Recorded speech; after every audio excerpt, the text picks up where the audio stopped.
Salam jumpa teman-teman. Selamat datang di video pembelajaran kami. Pada video pembelajaran kali ini, kami akan membahas tentang sejarah sistem pendidikan, perubahan kurikulum dari tahun ke tahun, dan peran pendidikan dalam pembangunan. Disimak baik-baik ya. Selamat menyaksikan. Pendidikan memegang peranan penting dalam kehidupan manusia sebagai dasar dalam pembentukan karakter yang beretika dan sesuai dengan cita-cita bangsa. Dalam hal ini, pendidikan menjadi kebutuhan manusia untuk selalu berproses dan menjadi sarana manusia untuk dapat berkembang dan berinteraksi dengan dunia luar. Seperti yang kita tahu, bahwa pendidikan itu berkembang secara luas dan terus-menerus untuk memperoleh pengetahuan lebih baik dari sebelumnya. Hal tersebut menunjukkan bahwa pendidikan bersifat fleksibel yang dapat disesuaikan dengan perkembangan zaman, serta dalam pelaksanaannya, pendidikan diharapkan dapat selalu berkembang sesuai dengan perkembangan zaman. Yuk kita masuk pada topik yang pertama, yaitu sejarah sistem pendidikan. Yang pertama, sistem pendidikan pada masa Hindu-Buddha. Seperti yang kita tahu, Hindu-Buddha merupakan dua agama yang berbeda.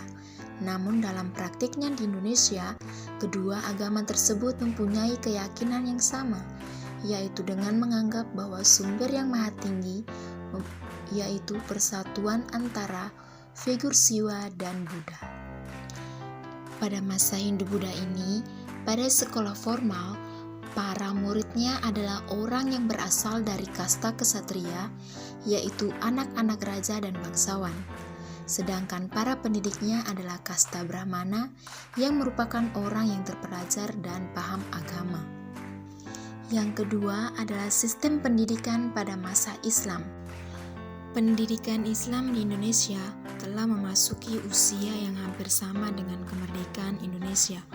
Hal ini karena awal mula tumbuhnya semangat untuk merdeka berasal dari lembaga-lembaga Islam, di mana jiwa-jiwa nasionalisme mulai muncul dari lembaga pendidikan Islam pada masa itu, yakni dari pesantren, surau atau masjid, serta madrasah. Yang ketiga adalah sistem pendidikan pada masa Portugis. Pada masa itu, bangsa Portugis tidak hanya melakukan jual beli, tetapi juga melakukan penyebaran agama Katolik. Mereka juga berinisiatif untuk membangun sekolah-sekolah yang dapat digunakan untuk mempermudah penyebaran agama. Hal itu terwujud pada tahun 1536 di Ternate, yang merupakan sekolah pertama pada masa itu. Yang keempat adalah sistem pendidikan di Indonesia pada masa Orde Lama. Kita ketahui bahwa masa Orde Lama diawali dengan pasca kemerdekaan yang dipimpin oleh presiden pertama kita, yaitu Insinyur Soekarno.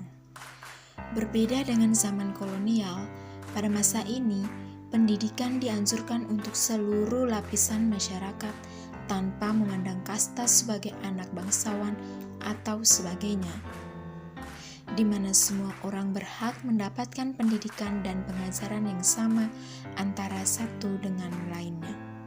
Yang kelima adalah sistem pendidikan pada masa Orde Baru.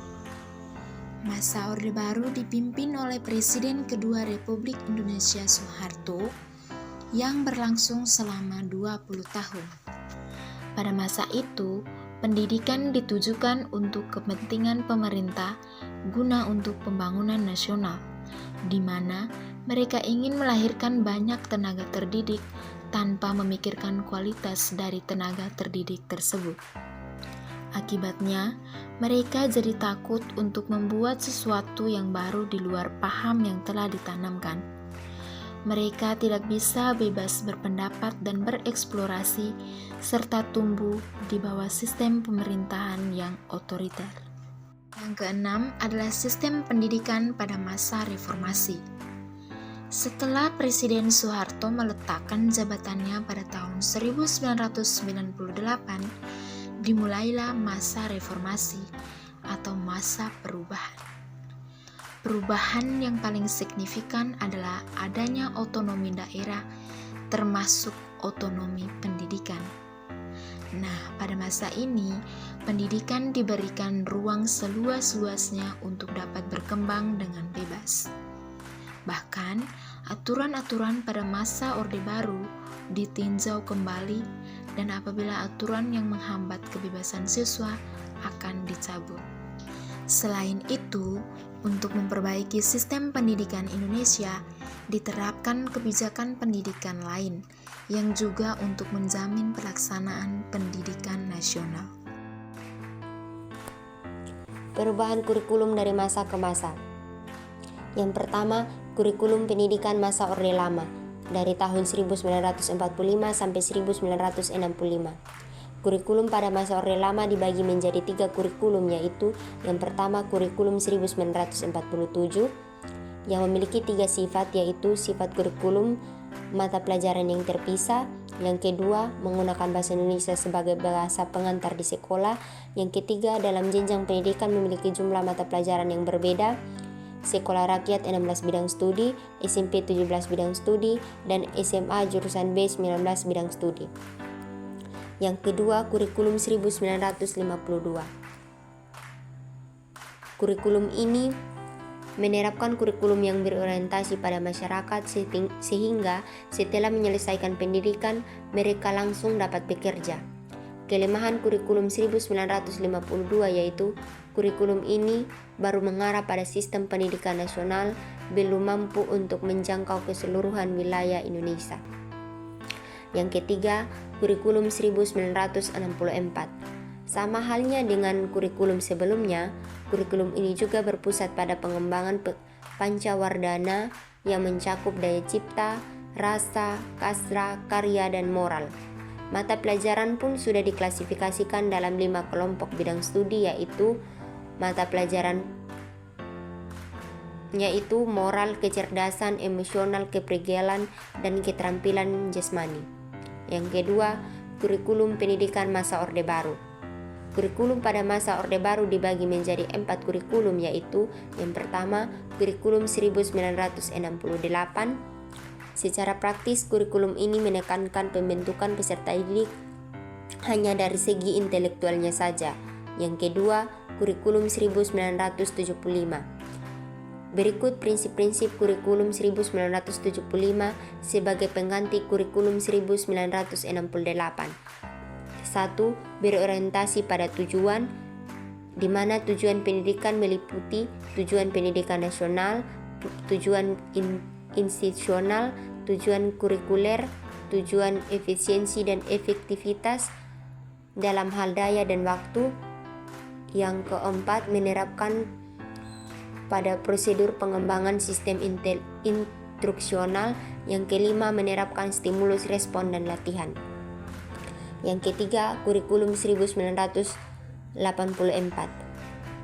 Kurikulum 1984 adalah pada masa ini ditandai dengan 3 kebijakannya, yaitu semesta, menyeluruh, dan terpadu. Yang keempat, kurikulum 1994. Tujuan pengajaran menekankan pada pemahaman konsep dan keterampilan menyelesaikan soal dan pemecahan masalah. Kurikulum 1994 dibuat sebagai penyempurnaan kurikulum 1984. Kurikulum 1994 dilaksanakan dengan menyesuaikan Undang-Undang Nomor 2 Tahun 1989 tentang Sistem Pendidikan Nasional yang berdampak pada pengubahan sistem semester ke sistem catur bulan. Yang ketiga, kurikulum pendidikan masa Orde Reformasi. Kurikulum pada masa reformasi dibagi menjadi 3 kurikulum, yaitu yang pertama, kurikulum berbasis kompetensi pada tahun 2004. Pendidikan berbasis kompetensi menitik beratkan pada pengembangan kemampuan untuk mengerjakan tugas-tugas sesuai dengan standar yang telah ditentukan. Yang kedua, kurikulum tingkat satuan pendidikan pada tahun 2006. Pemberlakuan kurikulum ini sepenuhnya disarankan pada sekolah, yang artinya tidak ada intervensi dari Dinas Pendidikan atau Departemen Pendidikan Nasional. Yang ketiga, kurikulum 2013. Kurikulum 2013 merupakan kurikulum yang berbasis pada karakter dengan tujuan untuk meningkatkan mutu proses dan hasil pendidikan yang mengarah pada budi pekerti dan akhlak mulia serta peserta didik yang sesuai dengan standar kompetensi lulusan SKL pada masa satuan pendidikan.